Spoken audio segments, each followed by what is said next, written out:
بسم اللہ الرحمن الرحیم۔ آپ سن رہے ہیں ایک نئی کہانی ہارر گیلیکسی سینٹر میں۔ پچھلے حصے میں آپ نے ایک جنسات اور لڑکی کی محبت کی انوکھی داستان سنی۔ پہلی ایپیسوڈ میں آپ نے سنا کہ عالیہ ایک یتیم لڑکی ہے اور وہ نہایت کسمہ پسری کی حالت میں اپنے چچا کے گھر زندگی گزار رہی ہے۔ اس کے حالات نوکروں سے بھی بدتر ہیں، اور یہاں تک کہ وہ تنگ آ کر لو کے تپیڑوں میں برگد کے درخت کے نیچے جا بیٹھی، جہاں اسے ایک قیمتی پتھر ملا۔ اب آگے سنیے۔ عالیہ کی آنکھیں دہشت سے پھٹ گئیں۔ وہ ان چمگادڑوں کو استفانی روپ اختیار کرتے ہوئے دیکھ رہی تھی، عجیب عجیب بھیانک شکلیں۔ اس نے چیخنے کی کوشش کی، لیکن اس کی آواز بھی دہشت کی وجہ سے نہ نکل سکی۔ خوف سے اس کے جسم کے رونگٹے کھڑے ہو گئے۔ ہم سے ڈرنے کی ضرورت نہیں عالیہ، ہم آپ کے غلام ہیں، آپ کے خیر خواہ ہیں، ہم کسی بھی حالت میں آپ کو نقصان نہیں پہنچائیں گے۔ ہم سے خوف نہ کھاؤ، کاش ہم کسی خوبصورت شکل میں تمہارے سامنے آ سکتے اور آپ ہم سے خوف زدہ نہ ہوتی۔ کیا یہ خواب ہے؟ عالیہ نے سوچا اور آنکھیں ملنے لگی، لیکن وہ خواب نہیں تھا، حقیقت تھی۔ تین انسانی ہیولے اس کے سامنے تھے۔ ان کی شکلیں بھیانک ضرور تھیں، لیکن ان کا الفاظ اور لب و لہجہ بے حد نرم تھا۔ تم کون ہو؟ اس نے ہمت کر کے پوچھا۔ ہم تمہارے خادم ہیں، ہمیں حکم دو ہم کیا کریں، ہم تمہارے لیے ہر کام کر سکتے ہیں۔ میں کیا حکم دوں؟ مگر تم میرے غلام کیسے بن گئے؟ وہ ہمت کر کے بولی۔ یہ بتانے کی اجازت نہیں ہے، وقت آنے پر تمہیں سب کچھ خود ہی معلوم ہو جائے گا۔ اور وہ وقت آئے گا کب؟ بہت ہی جلد، تم بالکل فکر مت کرو، تمہارے برے دن گزر گئے، اب تمہاری طرف کوئی آنکھ بھی نہیں اٹھا کے دیکھ سکے گا، ہم تینوں کو تمہاری خدمت پر مامور کر دیا گیا۔ عالیہ نے خشک ہونٹوں پر زبان پھیری۔ وہ تینوں ادب سے اس کے سامنے جھکے کھڑے تھے۔ اگر کوئی کام نہیں تو ہمیں اجازت دیجیے، کیا ہم جا سکتے ہیں؟ ہاں تم جاؤ، خدا کے لیے جاؤ، ہم حاضر ہوتے رہیں گے۔ اگر آپ ہم سے خوف کھاتی رہیں تو آپ ہمیں تکلیف ہوگی، آپ دل سے خوف نکال دیں۔ اور ہاں، ہمارے جانے کے بعد آپ کو نیند نہیں آئے گی، یقیناً آپ ہمارے بارے میں سوچتی رہیں گی، اس لیے آپ یہ شربت پی لیں، آپ کو پرسکون نیند آ جائے گی۔ ان میں سے ایک نے اوپر ہاتھ بڑھایا اور عالیہ نے اس کے ہاتھ میں ایک خوبصورت شربت بلوری گلاس میں دیکھا، جس میں ہلکے گلابی رنگ کا شربت تھا۔ عالیہ یوں ہی خوف زدہ تھی، لیکن گلاس اس کے بالکل قریب تھا۔ دودھ جیسے گاڑھے شربت سے نفیس خوشبو اٹھ رہی تھی۔ نہ جانے وہ کیا تھا، لیکن وہ تینوں اس کے قریب کھڑے تھے، اس لیے اس نے بادل نخواستہ شربت اس کے ہاتھ سے لے کر منہ سے لگا لیا اور پھر گلاس اس وقت ہٹا دیا کہ جب شربت ختم ہو گیا۔ بلا شبہ اس نے اتنا خوش ذائقہ شربت اس سے قبل نہیں پیا تھا۔ ایک لمحے میں اسے ایسا محسوس ہوا جیسے اس کا جسم پھول کی طرح ہلکا ہو گیا، پورے جسم کی تکن گویا نچڑ گئی تھی، اور پھر اس کی آنکھیں پراسرار انداز میں بند ہونے لگی اور وہ گہری نیند سو گئی۔ صبح کو جب اس کی آنکھ کھلی تو دھوپ کا ایک دھبا اس کی مسہری کے ایک سامنے دیوار پر موجود تھا۔ یہ دھبا ٹھیک 7:45 بجے یہاں ہوتا تھا۔ اس نے بدحواسی سے کھڑکی کی طرف نگاہ دوڑائی۔ 7:45 بجے تھے، ٹھیک 8 بجے گھر کے تمام افراد ناشتے کی میز پر ہوتے تھے اور انہیں اٹھتے ہی ناشتہ دینا ہوتا تھا۔ یہ اس کی ذمہ داری تھی، گویا صرف 15 منٹ باقی تھے۔ اس کے ہاتھ پاؤں پھول گئے، آج ضرور موت آ گئی تھی۔ 8 بجے ناشتہ نہ ملتا تو وہ سب اسی کو کھا جاتے۔ وہ بجلی کی طرح مسہری سے اٹھ گئے اور اس کے جسم پر وہی کپڑے تھے جو اس نے رات کو تبدیل کیے تھے، یعنی کہ اماں کا زرعی کا جوڑا۔ اس وقت یہ کپڑے بھی وہاں وبال بن گئے تھے، انہیں اتارنے میں 2-3 منٹ تو اور خرچ ہو جائیں گے۔ بہرحال اگر انہوں نے ان کپڑوں میں دیکھا تو میری مزید مصیبت آئے گی۔ میرے اللہ میری مشکلیں آسان کر دیں، اس نے روحان سے انداز میں کہا اور کپڑے بدلنے لگی۔ منہ پر بھی الٹے سیدھے چھینٹے مار کر بالوں کو بھی نہیں سنوارا اور باورچی خانے کی طرف چوروں کی طرح دوڑی، کوئی اسے راستے میں دیکھ نہ لے۔ فوزی خالہ جان کی لعن طعن آج بھی اس کے کانوں میں گونج رہی تھی۔ گھوڑی ہو رہی ہے، جوانی پھٹی پڑ رہی ہے، کیسی مست نیند سو رہی ہوگی کمبخت، وغیرہ وغیرہ ہانپتے کانپتے دل سے وہ باورچی خانے میں داخل ہو گئی۔ اسے کوئی بہانہ بھی نہ سوجھ رہا تھا، جھوٹ بولنے کی عادت تھی ہی نہیں۔ دروازے کے اندر داخل ہوتے ہی اس کے پاؤں جم گئے۔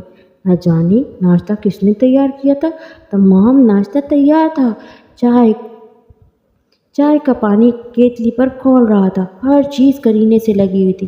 یا خدا، کیا گھر والوں نے اسے سوتا دیکھ کر خود ناشتہ تیار کر لیا؟ اگر یہ بات ہی تو پھر مصیبت اور بڑھ جائے گی۔ اس نے بھاری بھاری قدم اٹھائے اور چائے کا پانی اتار لیا۔ اس نے دوسری کیتلی میں ڈال کر پتی ڈالی اور سر پوش ڈھک دیا۔ پھر تمام چیزیں اس نے ٹرالی پر سجائیں۔ دل میں ہول اٹھ رہا تھا، اب کوئی آیا اور اس پر بم پھٹا، لیکن کوئی نہ آیا۔ سہمے سب قدموں میں وہ ٹرالی دھکیلتی ہوئی باورچی خانے سے باہر نکل آئی، ناشتے کے کمرے کی طرف بڑھنے لگی۔ اس کا انداز ایسا ہی تھا جیسے مجرم پھانسی کے تختے کی طرف بڑھ رہا ہے۔ ناشتے کے کمرے میں حسب معمول سب موجود تھے۔ وہ نظر جھکائے میز کے قریب پہنچی، سب خاموش تھے جیسے کوئی اہم بات ہے۔ اس نے ناشتہ میز پر لگایا، اس کے ہاتھ کانپ رہے تھے۔ آخر کانپتے ہوئے ہاتھوں سے اس نے ناشتہ سرو کر دیا۔ کسی نے کچھ نہ کہا اور ناشتے میں مصروف ہو گئے۔ تب اس کی آنکھیں حیرت سے پھیل گئی کہ اس نے نظر اٹھا کے دیکھا کہ ان سب کے چہروں کی طرف دیکھا کہ یہ سب پاگل ہو گئے ہیں۔ اگر انہوں نے اس سے ناشتے کے بارے میں استفسار کیوں نہیں کیا اور اسے برا بھلا کیوں نہیں کہہ رہے، لیکن ان میں سے اس کے چہرے پر کوئی آثار موجود نہیں تھے۔ یا خدا، یہ کیا ماجرا ہے؟ کیا ان لوگوں میں سے کسی نے ناشتہ تیار نہیں کیا؟ تب فوراً فوزی خالہ نے پیالی آگے بڑھائی۔ میرے لیے چائے ڈال دے۔ وہ کسی بیرے کی طرح آگے بڑھی اور اس نے فوزی خالہ کے پیالی میں چائے بنائی اور پیچھے ہٹ گئی۔ پھر بھول گئی نا کمبخت، روزانہ کہتی ہوں میری چائے میں نمک ڈال دیا کر، مگر شہزادی کو یاد کہاں سے آ سکتا ہے۔ فوزی خالہ کو آخر موقع مل ہی گیا۔ اس نے جلدی سے اپنی غلطی محسوس کی اور نمک دانی سے تھوڑا سا نمک نکال لیا، لیکن فوزی خالہ کو جلن نکالنے کا بہترین موقع مل چکا تھا۔ وہ اس موقع کو ہاتھ سے کیسے جانے دیتی؟ انہوں نے لپک کر اس کے ہاتھ سے نمک دانی چھین لی۔ اب تو میں خود بھی ڈال سکتی ہوں، تمہاری زحمت کرنے کی ضرورت نہیں ہے بی بی۔ وہ نمک دانی لے کر کرسی پر بیٹھی، لیکن نہ جانے کرسی کیسے پیچھے کھسک گئی اور فوزی خالہ بری طرح نیچے گری۔ گرتے گرتے انہوں نے میز کی ٹاپ پکڑنے کی کوشش کی، لیکن چائے کی پیالی ہاتھ میں آ گئی۔ نتیجے میں وہ بھی نیچے گر گئی اور چائے ان کے اوپر۔ فوزی خالہ کی چیخوں نے زمین و آسمان ایک کر دیا۔ چائے کھولتی ہوئی تھی، ان کے چہرے اور سینے پر پڑی تھی۔ وہ ذبح کیے ہوئے کبوتر کی طرح پھڑپڑانے لگی اور سب لوگ ان پر دوڑے آئے۔ یہ ناشدنی جو کچھ نہ کرا دے کم ہے، چچی اماں کے الفاظ سنائی دیے۔ بہرحال ابھی عالیہ کو ڈانٹنے کا موقع نہیں تھا، پہلے فوزی خالہ کی خبر لینی تھی۔ تمام گھر والے ناشتہ وغیرہ بھول گئے۔ فوزی خالہ کی تیمارداری ہونے لگی، چچا جان ڈاکٹر کو فون کرنے لگے۔ دوسرے لوگ فوزی خالہ کو اٹھا کر دوسرے کمرے میں لے جانے لگے۔ وہ کیا کرتی، کھانے کی میز کے پاس ہی کھڑی رہ گئی۔ اس میں اس کا تو کوئی قصور نہیں تھا۔ فوزی خالہ نے خود ہی اٹھ کر نمک دانی چھیننے کی کوشش کی تھی۔ کرسی پیچھے کھسک گئی، اب وہ اسے دوبارہ برابر کرنا بھول گئی۔ انہیں اس کے جل جانے کا کافی افسوس تھا، لیکن فوزی خالہ کی چیخوں پر اسے ہنسی آ گئی۔ غصے کا انجام برا ہی ہوتا ہے، اس کے منہ سے نکلا، اور اسی وقت اس کے کان کے قریب مکھی کی سی بنبناہٹ گونجی۔ آپ کے ستانے والوں کو آپ کے غلام معاف نہیں کریں گے۔ جو آپ کے ساتھ برا سلوک کرے گا، ہم اس کا برا حشر کریں گے۔ وہ پھر خوف سے اچھل پڑی۔ یہ الفاظ سماعت کا وہم نہیں ہو سکتے تھے، بالکل صاف الفاظ تھے، اور آواز بھی وہی تھی جو اس نے ان خوفناک لمبے دانتوں والی چمگادڑوں کی سنی تھی۔ اس نے گھبرائے ہوئے انداز میں چاروں طرف دیکھا۔ وہ معصوم اور سیدھی سادھی ضرور تھی، لیکن پے در پے واقعات کو وہ نظر انداز نہیں کر سکتی تھی۔ تمام واقعات ایک ہی سلسلے کی کڑی معلوم ہوتے تھے۔ اس کا مقصد تھا کہ کوئی پراسرار قوت اس کی مدد کرے۔ یہ انوکھے غلام کون تھے اور کس کی نظر عنایت اس پر ہو گئی تھی؟ برگد کے نیچے، درخت کے نیچے ملنے والا پتھر، شکریہ کے الفاظ، پھر رات نظر آنے والی شکلیں، شربت کا گلاس، صبح کو ناشتے کی تیاری۔ یہ سب کیا ہے اللہ جی؟ اس کا دل لرز رہا تھا، لیکن اس کے ساتھ ایک انجانی سی خوشی بھی۔ نہ جانے اسے کیوں محسوس ہو رہی تھی، یہ پراسرار قوتیں اس سے کیا چاہتی تھیں؟ کہیں یہ اس کو نقصان تو نہ پہنچائیں گی؟ وہ کافی دیر تک ناشتے کی میز کے پاس کھڑی رہی اور تھوڑی دیر کے بعد چچی اماں اندر داخل ہوئی۔ اب یہاں کیا کھڑی سوگ منا رہی ہو؟ جاؤ خوشی سے ناچو گاؤ عیش کرو، تمہاری تو دل کی مراد برائی۔ لیکن ابھی جملہ پورا نہیں ہوا تھا، وہ بری طرح اچھلی اور پھر مسلسل اچھلتی ہی رہی اور اس کے ساتھ ہی ان کے منہ سے ارے ارے نکل رہا تھا۔ چچی اماں خاصی فربا خاتون تھی، ان کا اچھلنا کافی مشکل تھا، لیکن اس وقت وہ دیوانہ وار اچھل رہی تھی اور اپنے موٹاپے کی وجہ سے نہایت مذائقہ خیز بھی لگ رہی تھی۔ پھر ان کے منہ سے نکلا، اری کمبخت دیکھ تو صحیح میری قمیص میں کیا گھس گیا ہے، اور عالیہ دوڑی۔ اس نے قمیص بمشکل اٹھائی تو اس سے ایک چھپکلی نکل کر فرش پر دوڑنے لگی۔ چچی اماں کی چیخیں بھی فوزی خالہ سے کم نہ تھیں، وہ چھپکلی سے بہت ڈرتی تھیں اور یہ تصور ان کے لیے روح فرساں تھا کہ ان کے بدن سے پر چھپکلی رینگتی رہی۔ ان کی چیخیں بھی اس کمرے تک پہنچ گئیں جہاں ابھی فوزی خالہ کی تیمارداری ہو رہی تھی۔ سب لوگ فوزی خالہ کو چھوڑ چھاڑ کر ناشتے کے کمرے پہنچ گئے۔ چچی اماں اب بھی اوئی اوئی کہہ کر اچھل رہی تھی۔ کیا ہوا بیگم؟ چچا جان نے گھبرا کر پوچھا۔ چچی اماں پسینے میں شرابور ہو رہی تھی، اکھڑے ہوئے سانس سے بولی، بچ گئی، آج تو بچ گئی۔ اللہ اس بچی کو خوش رکھے، جان جوکھیوں میں ڈال کر چھپکلی نکال دی، ورنہ نہ جانے کیا حشر ہوتا۔ ہائے اللہ! چچی جان کے اس مختصر الفاظ میں ہانپتے ہوئے داستان سنا ڈالی۔ ویسے عالیہ کے اس کارنامے سے ان کا مزاج بدل گیا تھا۔ ان کے نزدیک یہ بہت بڑی بات۔ چچا جان نے بھی سکون کا سانس لیا، کوئی خاص حادثہ نہیں ہوا تھا۔ انہوں نے چچی کو سنبھالا اور پھر کمرے کی طرف بڑھ گئے جہاں فوزی خالہ بستر پر نیند دراز مردہ پڑی تھی۔ عالیہ کی طرف ابھی بھی کسی نے توجہ نہیں دی۔ عالیہ کے ہونٹوں پر ایک مسکراہٹ ابھر آئی۔ اگر چھپکلی والا واقعہ اتفاق سے نہیں ہے تو اس کے یہ غلام بے حد دلچسپ ہیں۔ نہ جانے اسے کیوں یقین ہونے لگا چھپکلی والا واقعہ اتفاق کیا نہیں ہو سکتا، کیونکہ اس کے غلام اسے بتا چکے تھے کہ اس کو کوئی تکلیف پہنچائے گا تو وہ اس کو پریشان کریں گے۔ گویا چھپکلی بھی انہی کی طرف سے کارستانی تھی، کیونکہ چچی جان اسے لان تان کر رہی تھی۔ اس نے گردن جھٹک دی اور عجیب تصور تھا کہ پراسرار شکلیں خود کو اس کا غلام کہتی تھی۔ بہرحال اس نے ناشتے کی میز کی طرف دیکھا۔ خالہ فوزی کی مصیبت نے ناشتہ خراب کر دیا تھا، اب نہ جانے گھر والے ناشتہ کریں گے بھی یا نہیں۔ ابھی وہ یہ سوچ ہی رہی تھی کہ عظمیٰ اور شمسہ اندر آ گئی۔ انہوں نے سنجیدگی سے اسے دیکھا اور کرسیاں گھسیٹ کر بیٹھتے ہوئے بولی، تم تو جانتی ہو عالیہ، خالہ فوزی سن کی ہیں، ذرا سا نمک ڈال دیتی تو یہ سب مصیبت نہ آتی۔ ہمارا بھی ناشتہ خراب کر دیا، اب پڑی ہائے ہائے کر کے سب کو بور کر رہی ہیں۔ بس غلطی ہو گئی، لیکن زیادہ وقت بھی تو نہیں گزرا تھا، 1 سیکنڈ میں نمک ڈالا جا سکتا تھا۔ عالیہ نے کہا، تم نے ناشتہ کر لیا؟ نہ جانے کیوں عظمیٰ کو اس کا خیال آ گیا۔ ابھی نہیں کیا، کر لوں گی، وہ آہستہ سے بولی، کیونکہ وہ ہمیشہ ناشتہ باورچی خانے میں اکیلے فرش پہ بیٹھ کے کیا کرتی تھی۔ آج تک کسی نے اس کو اس قابل سمجھا ہی نہ تھا کہ اپنے ساتھ ناشتہ کرایا جائے۔ آؤ ہمارے ساتھ ہی ناشتہ کر لو، عظمیٰ نے پیشکش کی، لیکن وہ اپنی حیثیت میں رہنا چاہتی تھی۔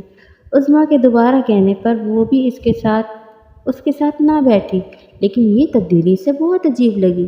دونوں نے ناشتہ کر لیا، وہ برتن سمیٹ کر چل پڑی۔ یہاں پہنچ کر کچھ حیرت اس کی اور بھی منتظر تھی۔ رات کے جھوٹے برتن جو صاف کرنے ہوتے تھے دھلے دھلائے الماری میں سجے ہوئے تھے، دیگر تمام کام تیار تھے۔ وہ حیرت زدہ کھڑی اس تمام کارنامے کو دیکھتی رہی۔ اب تو کسی بھی وہم کا سوال ہی پیدا نہیں ہوتا تھا۔ وہ اس صورتحال سے بھی خوف زدہ تھی اور خوش بھی تھی کہ نہ جانے یہ سب کچھ ہو کیا رہا ہے۔ ملازم ابھی پکانے کے لیے چیزیں نہیں لایا تھا، اسے اور بھی کوئی کام نہیں تھا، اس لیے وہ ناشتے کے برتن صاف کرنے لگی۔ لیکن اچانک اس نے محسوس ہوا کہ کوئی غیر مرئی قوت نے اس کے ہاتھ پکڑ لیا اور اس کے ساتھ ایک منمناتی ہوئی آواز گونجی، یہ سب کام آپ کے لیے نہیں ہیں، ہم ہیں نا، ہم ملازم کس کام آئیں گے، برائے کرم ہمیں شرمندہ نہ کریں۔